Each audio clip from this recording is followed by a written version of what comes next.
Hello. You join us here on the 6th of November today. We've just gone back into lockdown, which has affected not necessarily the farming side of what we do, but numerous other things, sheep namely. Funny old time, but there's a lot of people a lot worse off than we are. And if you are watching this and we're still in lockdown, my goodness. But I hope everyone's doing well. We're drilling winter beans today. This is the first time we've actually drilled them. We used to plough them in, spread them on top, plough them in, but we found that method a bit archaic. So we're using our trusty old, second-hand to us but new to us, Sprinter 4 metre on Dutch openers. So we have 1-inch Dutch openers for drilling beans and drilling rape when we used to grow it. And for drilling HLS strips straight in, and mustard and other things. And then we have 5-inch open back Dutch openers for direct drilling wheat and barley. We don't do a busting amount of direct drilling. We have an environmental scheme on the farm, and underneath some of our fields are monuments, so we aren't allowed to cultivate those below, I believe it's 4 inches. So for us that means that it's a good opportunity to try and do a little bit of direct drilling. Not that I'm a complete convert. So when we last saw you guys was just when we were starting drilling, I think. We've managed to do, we had 3 weeks in October where wheels didn't move. So that was pretty stressful. We managed to get going again the day before yesterday. Then we had 10 mil of rain. So we are about 2 weeks behind where we want to be, I would say. My brother is over drilling on this farm. The boys are over at Swaff and Pryor ploughing. Ready to put wheat in behind potatoes. The only bits of wheat we've got left to do, we've got a couple of bits of second wheat here. Not that we grow a busting amount of second wheat, not really on second wheat land. We have got 200 acres of wheat to put in behind maize, which is going to be interesting. Good old maize contractors didn't even call us to say they'd finished. But they've made a nice mess, so we've got to go and sort that out and try and get some wheat in. And we have got 150 acres to put in behind potatoes. Again, that's been paddled down pretty badly, but the guys are ploughing that today. Not that we like to plough potato land, because I worry about volunteers, but sometimes you have no option. And in a year like this, where we've just had the wettest October we've had for 50 years, the plough comes out. It's been a pretty stressful drilling season, as they all are, but this one is particularly bad yet again. We were all saying, we never thought we'd have one as bad as last year. And then we're kind of staring down the barrel of that again, saying that we are a lot better prepared this year than we were last year. We just got on a bit earlier, and again, I know all the blackgrass people will say, you shouldn't be drilling until the beginning of October. We farm on some pretty light chalk here, and if you don't get drilling until the middle of October on some of that, it ain't going to yield.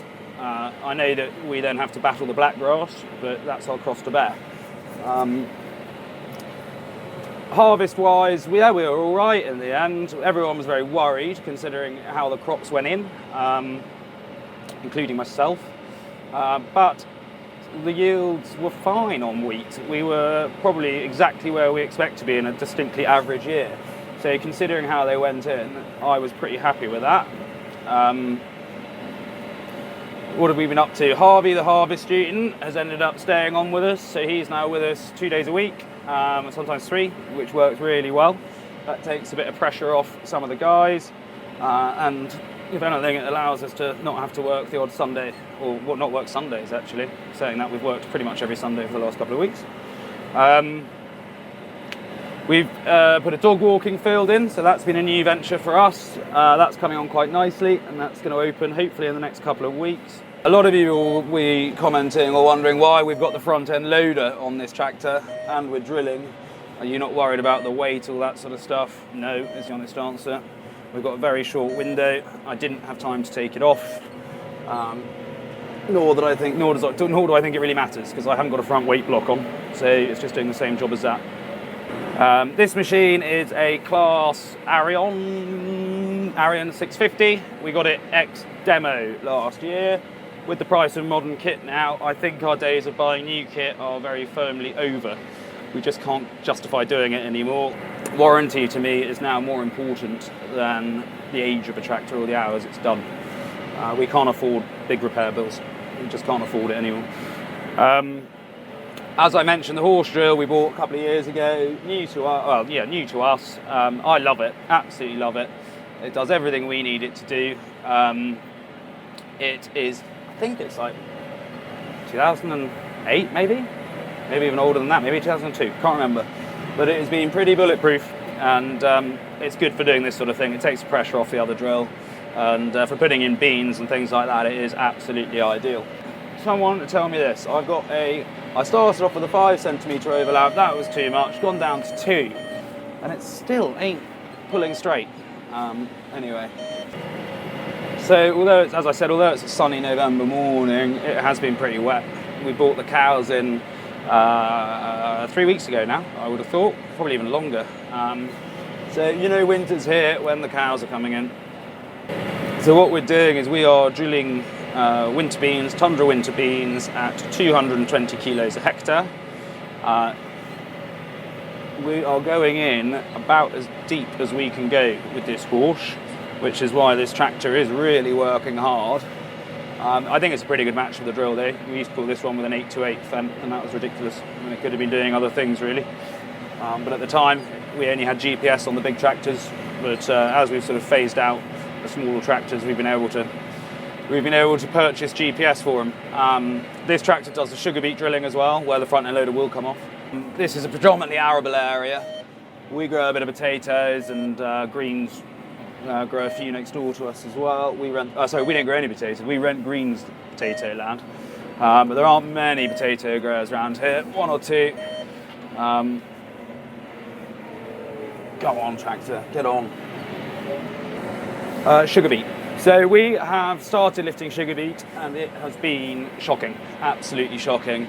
Our yields are down, I would say, for this time of year, potentially 50%.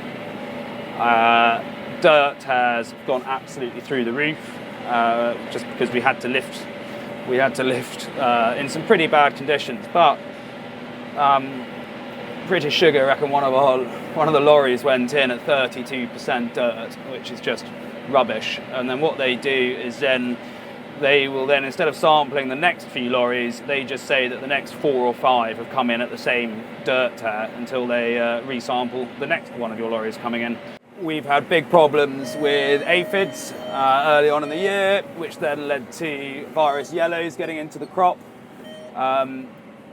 All of that could have been mitigated against if they hadn't banned a seed dressing, the neonic seed dressing, which is kind of ridiculous.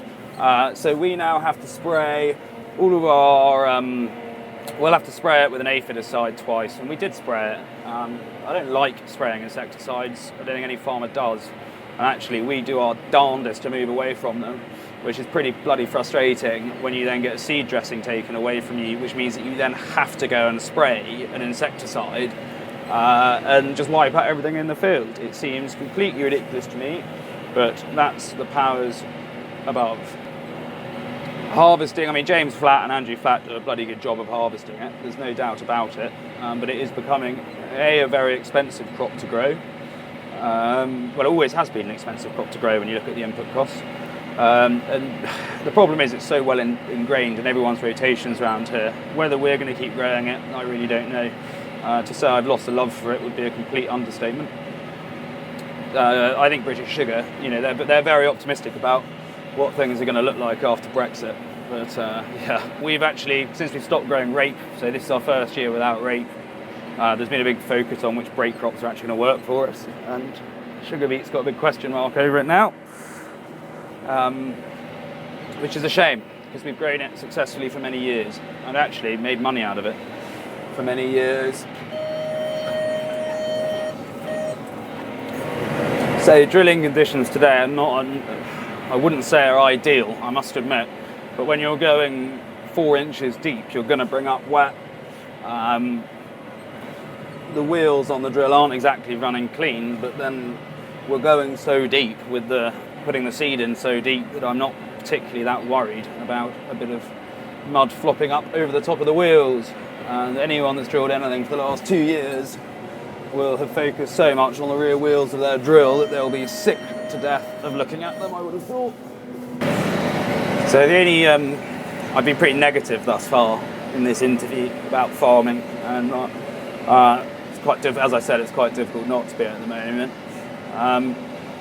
But then for the first time in my farming career, short farming career, all of, how long have I been on the farm? 7 years maybe? 6 or 7 years. I've never sold wheat for above 200 quid a tonne. And this year, for the first time ever, we're selling wheat for over 200 quid a tonne, which is something to be positive about. Well, I know nationally there isn't a lot of it about, but that is some saving grace, isn't it?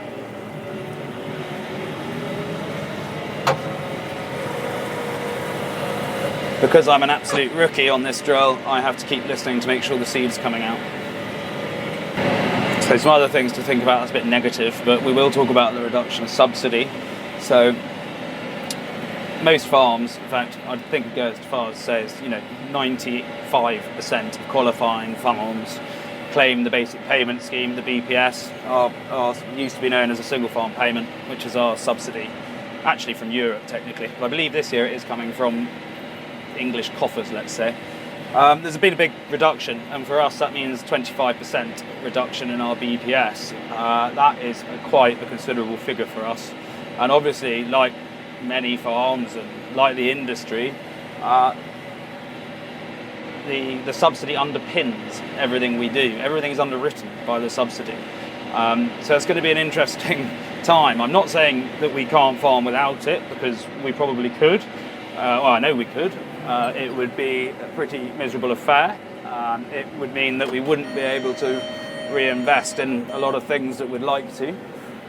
So we are going to have to start making more money out of non-farming enterprises, and that's what I do on the farm. My brother Jack is technically the farm manager, really, and he does most of the day-to-day running of the farm, and I do other things like failing at getting planning permission. No, I try and get trying to get planning permission for things like converted barns, the dog walking field. We've got a few residential planning applications going in at the moment as well. We try and take advantage of our area. Where we are in South Cambs, we're very heavily populated. Although we are green belt, amongst other things, we are very heavily populated, and we're trying to take advantage of that. I wish we could make all of our income out of farming, and I wish it could be as easy as that. But unfortunately it's not. There's 3 of us on the farm, my father, myself and my brother. There's also then 5 guys whose livelihood comes through the farm.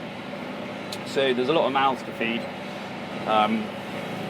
Unfortunately, we have got to make it from non-farming enterprises. Even taking on more land, we're still capped. Our subsidy is capped. So economies of scale don't work in that case.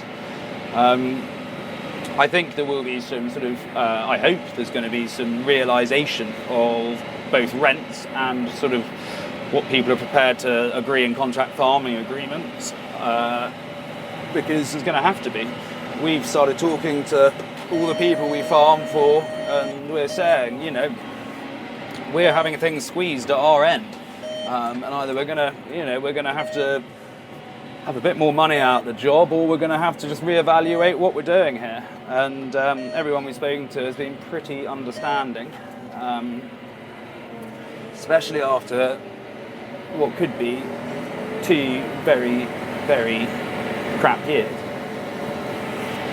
But we farm for sort of 5 or 6, 5 families, I do believe, and they're all great. They're all really good. They trust us to sort of get on with the job, and some of them some of them will have an annual meeting with, and that's it. Some of them will have quarterly meetings. Some of them will have weekly phone calls. It just depends on what that person wants. We've been contract farming some land for over 30 years. My father claims to have signed one of the first contract farming agreements that was made. I don't know how true that is, but it's a good story. So yeah, we also rent a bit of land, and we have been able to just renegotiate the rent down on that, which is actually a sign of the times more than anything, as I was just saying. Cows. So It's been a difficult year, or difficult autumn, trying to make decisions with cattle. Because of the coronavirus, some of the markets have been shut, which hasn't been really helpful. The price of beef is not too bad, to be fair, but we're at a bit of a crossroads. We don't really know what to do with our young stock. I sold 16 heifers the other day on Sell My Livestock, which was interesting. So I went through all that's obviously the future, I believe, is sort of online sales and customers meeting purchasers that way. It cuts out the middleman, and cuts out all the fees. You haven't got, you can negotiate your own haulage. You haven't got the auctioneer's fees. I know they've got to make a living, but in my view, some of these auctioneers are quite greedy, especially when there's not that much money in the game when it comes to cattle. So we ended up advertising some heifers on Sell My Livestock, and I thought, this is brilliant. I took pictures of them, I advertised, I made it all look really good. A farmer from down the road called Charlie Rand then rings me up and says, I'll buy them. So quite often with these things, you go to all that effort to advertise them and go through the process, and then your next door neighbour wants them. But that's cool, at least they're going to a good home. Veal, we still got the veal inside. We've got 100 of those in at the moment. They're putting on weight, which is always good. They are verging on 8 months old, so we will start sort of weighing them. Well, we've been weighing them once a month, so if we need to handle them, we'll start weighing them more intensely. They will probably go after Christmas now, hopefully before January the 31st, is it, when we're now talking Brexit. So they'll go then. We'll start calving just after Christmas. Well, sort of January, February we'll start calving, which is always quite an interesting time. Can be quite a stressful time for Dan the stockman. But we PD'd the cows last week, and every single one on the suckler herd is in calf, which is great news. Especially considering we have our own bull, then we hire one in. And the hire bull we had, unfortunately, did itself quite a serious injury and had to be put down, which is pretty embarrassing when you've hired it off your mate and it's a good bull. And it was a shame, a crying shame, that these things happen with livestock. But great to see that they're all in calf, and roll on February.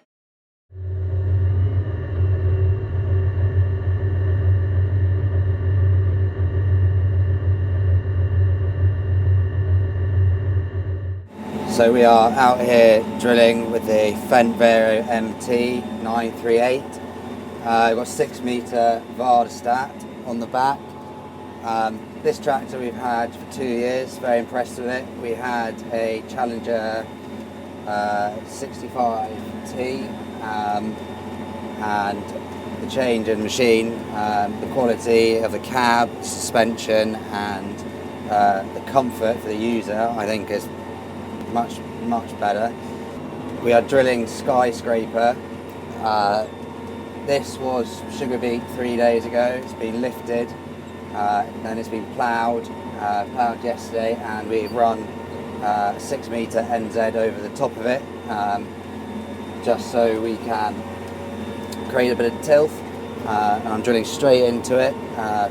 The NZ only left the field about 3 hours ago. This crop is a seed crop, grown on contract, first time we've grown it. Seed rate is going on 194 kgs a hectare.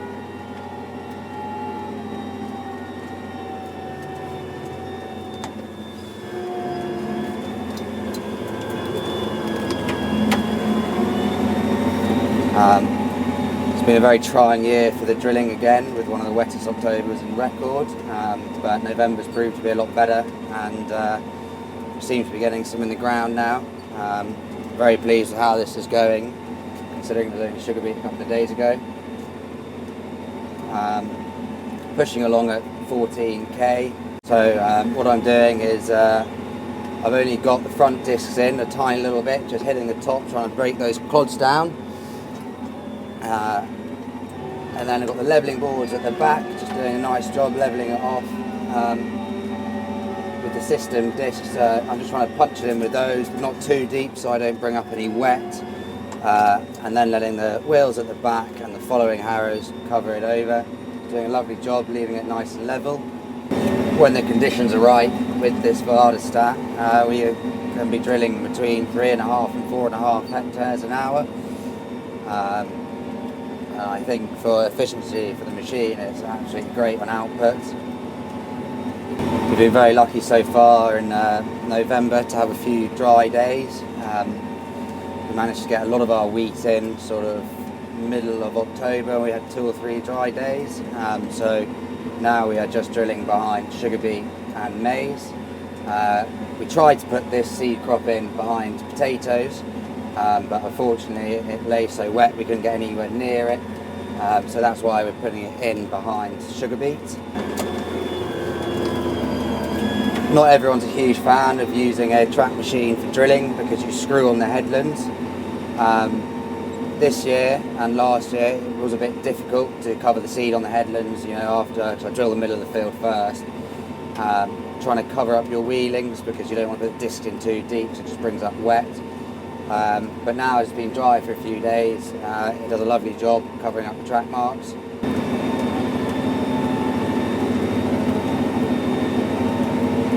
The big difference we've noticed with this Fendt 938 and our old Cat is the fuel efficiency, the fuel saving. On the old Cat we were running at full bore with the same drill on the back, using 85 litres of fuel an hour. With this machine here we are only using 63 litres an hour, which over the course of the campaign is a huge saving. We use a track machine because it's got very low ground pressure, and with this drill a lot of the weight is on the drawbar, so we don't seem to leave any markings where the wheels are or uneven establishment of the wheat. The Diversification, we've had Diversifications on the farms ever since I can remember. I think they're a great drill. They're not great in the wet, I'm sure everyone knows. This Fendt 938 is always used to go onto the Diversification, and then it will do primary cultivations. It will sit on a discordant, pulling up land.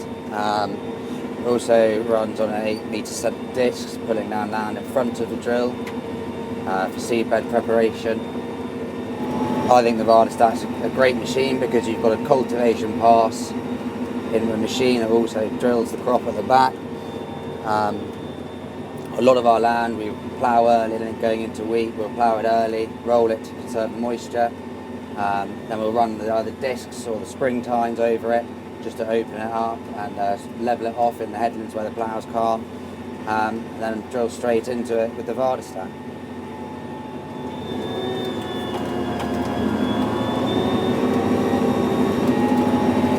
We're coming to the end of our drilling campaign now. It's been a difficult year. We only had 4 days dry weather in October, so we managed to get the majority of our wheat in those days, running the drill nearly 24 hours a day. It's now the 8th of November, and we are sort of just going around each farm and sort of bits of second wheat or wheat that's going in after potatoes, maize or sugar beet.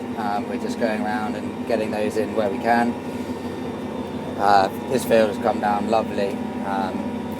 Hazel's on top, the sun is out. We just wish we had more days like this earlier on. On a good day with this machine, you could cover 60, 70 hectares. You have someone bring you seed.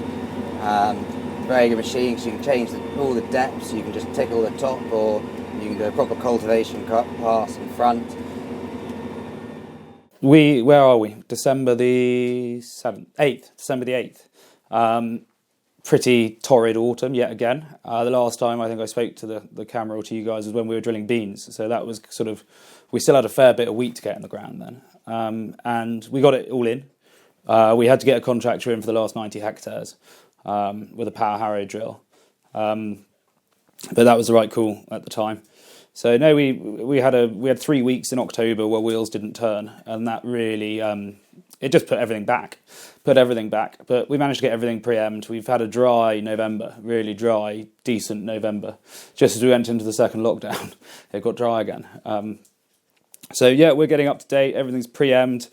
Didn't get a chance to put any Avadex on this year, second year in a row. We haven't had a chance to do it, which is a bit frustrating for that black grass control.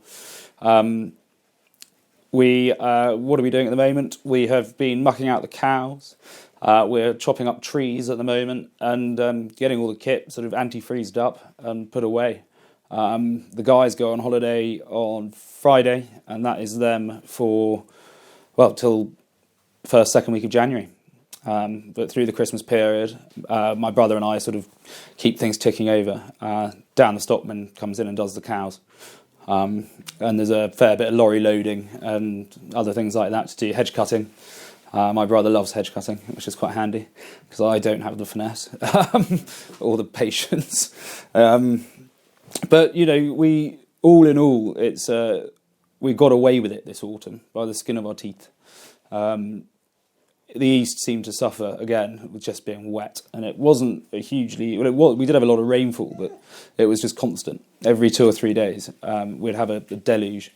And we were then fighting things, you know, sugar beet was coming out in not ideal conditions, potatoes were coming out in even worse condition, and that just, you know, we have to leave that to try and dry a little bit before we can get on there with the ploughs. And we bought an NZ this year, a cultivator, which I think I might have mentioned in another part of this, but that's got us out of trouble. It's paid for itself this year. We bought it second hand off a farming friend of ours up in the north part of the county. So we knew its history, and it's been brilliant. It's been absolutely brilliant. We've ploughed land, tickled that over the top, been able to drill into it in wet conditions. The NZ really does, on this land, seems to dry it out. It will just make the land hazel within an hour. Could probably do with a slightly bigger one, but hopefully we don't keep having these wet years. But this is the second one in a row. The guys have been ploughing. We've got really up to date in November with ploughing. We've ploughed all the land ready for sugar beet. That's had sewage sludge on it, and now it's literally finished ploughing that today, I'd imagine. We've ploughed all the land ready for spring barley. We like to get an early start on spring barley. We've found on this land it yields well if you get it in late Jan. I mean, we're lucky enough to be able to travel that time of year. I know a lot of farmers can't. We've got cover crops to spray off as well. So, you know, the farm is slowing down, but we're just preparing for spring, trying to make sure that our workload in the spring is as light as possible, really, because the fert spreader and the sprayer are out pretty much every day in the spring. That's a 7-day-a-week job. So we don't want to be doing. We've still got, you know, drilling to do, but as much work as we can do now is sort of the attitude. And the guys have been brilliant this autumn. We've had to do things we didn't want to do. You know, we've had to plough bits of land in condition that we wouldn't really want to, but it was getting late in the day, and we had to get things turned over and things in, which is farming, I suppose. It really is. So livestock-wise this time of year, we are weighing the veal once a month. They're getting pretty big at the moment. They are sitting at about... They're sitting at about 500-600 kilos. So I want them a bit more than that. I want them at a dead weight of sort of 450, 460. So, and they don't kill out at 50%. So they'll be with us till... I'm hoping to get rid of them before Brexit. So I'm hoping that we'll get rid of those middle of Jan. And we'll then see about what we take in, what we buy in, because I don't know what's going to happen with the price of beef. But the good thing about this veal job is it is all used domestically. So, you know, it goes to McDonald's and Morrison's and other places. So hopefully we'll be all right on that. It just depends if imports come in pretty cheap. You know, who knows? The suckler herd, we start calving. We PD'd the cows, and we're calving 100%, which is great. We culled out a few of the sort of older animals 2 years ago. We sort of downsized the herd a bit we were up at sort of 100 head. And it was quite a lot of hard work, to be honest with you, calving 100 cows. It's just we've got other stuff going on in February. So they're going to start calving in the next we normally have 1 or 2 start in January. They always every year it seems to come around quicker, and they'll catch you out. But so what we tend to do is around the Christmas time, around now, we have a really big muck out, a really big clean out all around the cattle yard, so that when it comes to calving, life's easy. We have 2 cattle crushers. Normally they sit one in front of t'other, so we can handle loads of veal calves. Basically, we can handle whole pens. We can get 30 in the whole system, 30 veal calves. So we split those up and have one just for the cattle and one just for the veal, and we just try and make life as easy as possible. After Christmas, we'll start getting, when it dries up, we'll start getting the grassland ready. So if it needs harrowing, we'll harrow it. Didn't do it last year because it didn't need it, but this year I think we'll have to. And we roll our grassland as well. We find that pretty beneficial on this chalk, put it back in. The whole system starts again, really. We're now in the lead up to Christmas, and everything's calming down a bit.